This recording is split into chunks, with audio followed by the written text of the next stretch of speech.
Tayo ng tinapay, sweet potato bread. Ayan, may binalatan na ako dito na kamote. Ayan, grinated ko na siya. Tapos, meron na rin ako ditong yeast.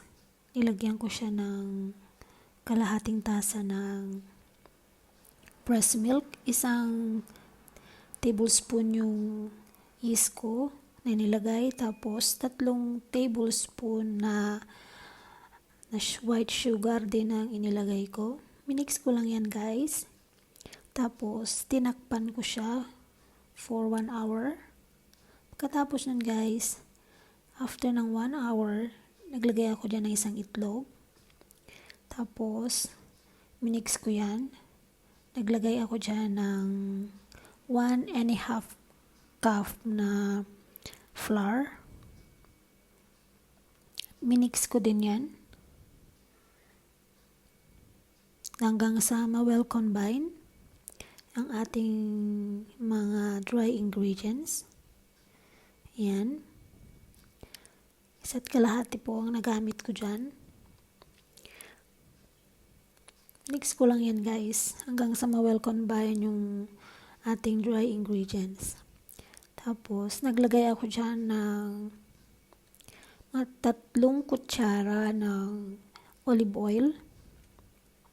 Wala akong butter kasi, guys, kaya olive oil lang ang aking ginamit. Mga 3 kutsara ng olive oil ang aking nilagay.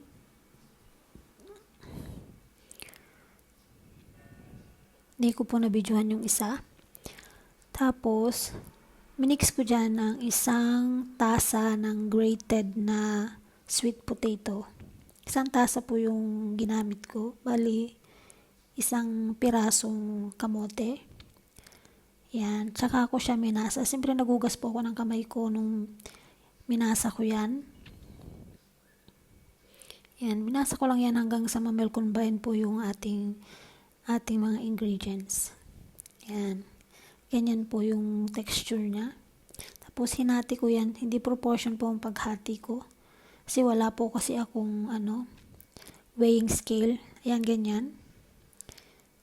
Ganyan ko lang po siyang binalot. Nilagyan ko siya ng sausage at saka parmesan cheese sa loob. Yun ang pinakapalaman ko sa aking tinapay. Yan, ganyan lang po siya. Para ka lang gumagawa ng siopaw. Yan, ganyan lang siya. Tapos, nilalagyan ko, abang minamasa ko yan, nilalagyan ko yung kamay ko ng olive oil para po hindi magdikit.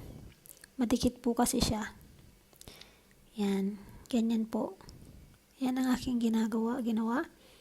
Nilagay ko yung sausage sa gitna. Tapos, naglagay ako ng parmesan cheese. Yan, tapos saka ko siya binalot. Yan. Ganyan po ang paggawa ko. First time ko pong gumawa ngayon ng sweet potato bread. Trinay ko lang. Gusto ko sanang gumawa ng cake. Pero sabi ko, siguro maganda din ito ng gawing tinapay. Yan. Ganyan lang po ang ginawa ko. Paano ko binalot yung palaman. Yan. Ganyan po siya. Yan. Nirest ko muna siya ng 30 minutes. Diyan. Kinover ko siya ng cling wrap. Plastic wrap. Inirest ko muna siya. At ayan na siya. Nag-rise na siya ng konti. At saka po yan inilagay sa oven ng 45 minutes. 200 Fahrenheit yung aking oven. At yan na po siya, guys. Naluto na siya.